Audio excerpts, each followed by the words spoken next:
बार संघ नवलगढ़ के प्रतिनिधियों के साथ बड़े स्वादपूर्ण वातावरण में चर्चा हुई।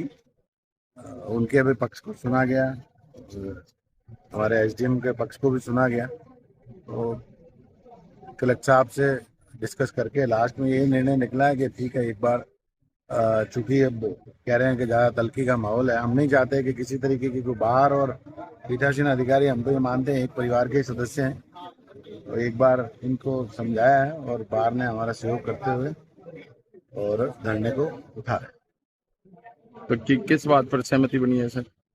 अब एसडीएम साहब के कोई घरेलू कार्य भी हैं, तो एक बार वो छुट्टी पे जाएंगे और बाहर भी अपना काम करेगा और आम जन वो शायद एसडीएम साहब को ऑर्डर करेंगे। जी बताओ, आज धरना स्थगित कर दिया गया है, तो बताओ किस बातों पर सहमति बनी है? आज जो हमारा जो 20 दिन से जो धरना चल रहा था एसडीएम साहब को हटाने की मांग को लेकर, उस विषय में जो आज इस जो कर्मिक अनशन की जो बड़ी शुरुआत हुई और रास्ता रोकने का कार्य जो शुरू हुआ, उसके बाद में हमारे जिला अध्यक्ष जी हैं, जुम्मूबाद के अध्यक्ष शिवाजी पूनिया पवन जी हैं, सेक्रेटरी हैं, ये आए। उसके बाद में एडीएम साहब, डिप्टी साहब, सारे अधिकारी आए और अब सबसे बैठ के बातचीत हुई।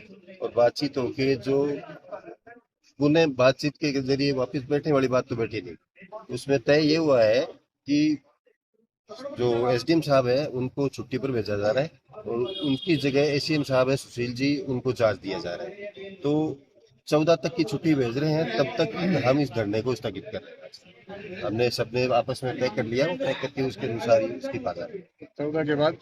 14 के बाद में अगर फिर मीटिंग करने विश्वास दिलाया है और हो जाएगा। एक कलेक्टर साहब ने रिकमेंड भी कर रखी है, कलेक्टर साहब से, वकील साहब से वो मिलके भी आए हैं। तो 14 के बाद में नहीं हुई तो हम तो तैयारी है, लेकिन हमें उम्मीद है कि हमारी बात जो है इतने बड़े अधिकारी आगे कह के गए हैं तो उसकी पालना होगी। आज ही ऑर्डर देने का हमें समर्थन दिया। हमारे जिले की 7-8 बार संघ के जितने भी पदाधिकारी हैं, वो अधिवक्तागण हैं, उनका मैं आभार प्रकट करता हूँ। दूसरे हमारे जो स्टाम्प वेंडर हैं, डीड राइटर हैं और जितने भी जो सामाजिक संगठन है, उन सब का भी मैं आभार प्रकट करता हूँ। हमारी इस मान सम्मान की लड़ाई में उन्होंने हमारे साथ कंधे से कंधा मिला के लड़ा। हाँ, ये जरूर है कि हमारी वजह से कुछ लोगों, आम जनता को परेशानी हुई, उनके लिए भी मैं क्षमा प्रार्थी हूँ, लेकिन परिस्थितियां ऐसी बन गई थी, हमारे पास इसके अलावा कोई ऑप्शन था नहीं। हमें इस लड़ाई को लड़ना, मान सम्मान की लड़ाई को लड़ना हमारी मजबूरी थी।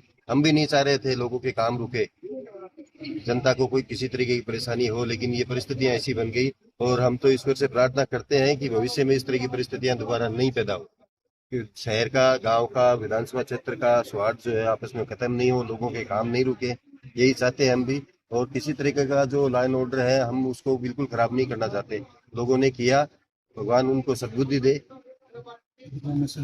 हाँ, और मीडिया के जो साथी हैं उनका भी हम विशेष रूप से धन्यवाद दे रहे हैं कि हमारी बात को आप लोगों ने आगे तक पहुंचाया, समय समय पे आके हर बात को हमारी को कवर किया, अपने टाइम दिया, तो इसके लिए हम आपका भी आभार प्रकट करते हैं। और जो भी मेरे बोलने में कोई रह गया हो, उन लेकिन डायरेक्ट इनडायरेक्ट हमारा सपोर्ट किया है, उनका भी मैं बहुत बहुत धन्यवाद देता हूँ।